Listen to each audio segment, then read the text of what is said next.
कधी-कधी अगदी साधे, सोपे मसाले वापरून केलेली भाजी चवीला खूप छान लागते. तशीच ही रेसिपी आहे. हे बघा, भाजी बघून समजेल. एकदा नक्की करून बघा. हॅलो, नमस्ते. परत एकदा स्वागत आहे तुमचं. थोडे वेगळे मसाले वापरून टिफिनसाठी भाजी बनवली होती आणि सगळ्यांना खूप आवडली. तीच रेसिपी मी आता तुमच्यासोबत शेअर करते आहे. यामध्ये ना कांदा ना लसूण वापरला आहे, नाही कुठले मसाले वापरले आहेत. तर कोणते मसाले वापरून आपण ही भाजी बनवतोय ते पाहण्यासाठी व्हिडिओ शेवटपर्यंत बघा. सगळ्यात आधी आपण बटाटे आणि बीन्स कट करून घेऊयात. याचं प्रमाण तुम्ही तुमच्या आवडीने कमी जास्त करू शकता. म्हणजे बटाटा जास्त आवडत असेल तर बटाटा वापरा किंवा बीन्स जास्त आवडत असतील तर बीन्स जास्त घ्या. मी दोन्ही सम प्रमाणात घेतलेले आहेत. दोन्हींची क्वांटिटी सेम घेतलेली आहे. कच्चे बटाटे घेतले आहेत आणि मध्यम आकाराचे कट करून घेऊयात. जास्त मोठे किंवा छोटे असे कट न करता मीडियम साईजमध्ये कट करून घेऊयात, नाहीतर शिजायला वेळ लागेल.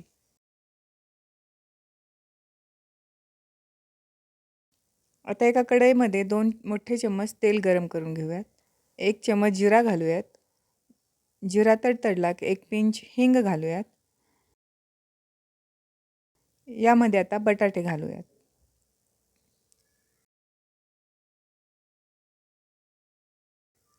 1 मिनिटभर परतूयात.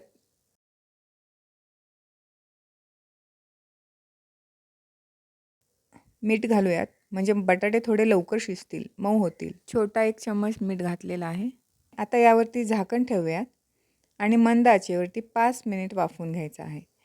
पाणी न घालता वाफवून घ्यायचं आहे.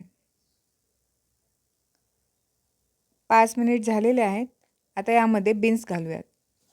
बीन्स थोडे लांब असे कट करून घेतलेले आहेत. यामध्ये तुम्ही टोमॅटो देखील कट करून घालू शकता किंवा भजीसाठी वापरतात ती मिरची देखील वापरतात. ती नसेल तर आपली साधी मिरची जी कमी तिखट असते ती वापरली तरी चालते.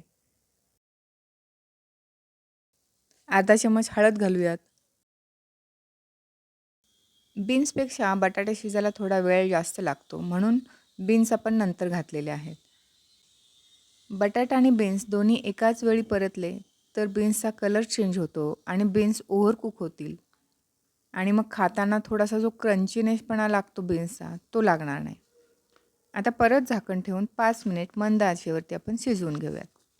आता आपण कुठले वेगळे मसाले वापरणार आहोत ते बघूयात. यामध्ये असा इन्ग्रेडियंट्स यूज करतो आहे की ज्यामुळे भाजीची टेस्ट खूप छान आणि वेगळी होते. तर तो इन्ग्रेडियंट आहे दालचिनी. 1 इंच दालचिनी, 1 टेबलस्पून बडीशोप, 4 ते 5 सुकी मिरची, पाव कप ओला नारळाचा काप. आता याचं जाडं-भरडं वाटण करून घेऊयात. पाणी न घालता वाटून घ्यायचं आहे. तुम्ही इथे सुकं खोबरं पण वापरू शकता किंवा डेसिकेटेड कोकोनट पण वापरू शकता. पण ओल्या नारळामुळे भाजी स्वादिष्ट बनते. आता आलू बीन्स शिजलेत का ते चेक करूयात. टोटल आपण 10 मिनिट वाफवून घेतलेले आहेत. म्हणजे सुरुवातीला 5 मिनिट फक्त बटाटे वाफवून घेतले आणि त्यानंतर बीन्स घालून 5 मिनिट आपण शिजवून घेतलेले आहेत. चेक करूयात शिजले आहेत का नाहीत ते. जर का हे शिजले नाहीत किंवा कढईत चिटकून करपते असं वाटते तर त्यामध्ये 2 चम्मच पाणी टाकून वाफवून घ्यायचं आहे.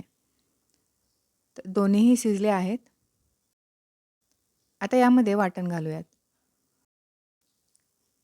तिखट कमी खात असाल तर मिरचीचं प्रमाण कमी करायचं. यामध्ये जिरा पावडर, धणेपूड, गरम मसाला काहीही ॲड करायचं नाही आहे. अशीच ही सिंपल रेसिपी खूप स्वादिष्ट लागते. हे बघा, भाजी बघूनच समजेल. एकदा नक्की करून बघा, आवडेल तुम्हाला ही भाजी. पराठेसोबत तर खूपच छान लागते किंवा तुम्ही भात वरणसोबत देखील खाऊ शकता. कधी-कधी अगदी साधे थोडे मसाले वापरून केलेली ही भाजी चवीला खूप छान लागते. तशीच ही रेसिपी आहे. करून बघा आणि कशी चव होती हे कमेंट्समध्ये मला नक्कीच सांगा.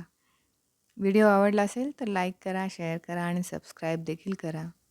भेटूयात पुढच्या व्हिडिओमध्ये. धन्यवाद.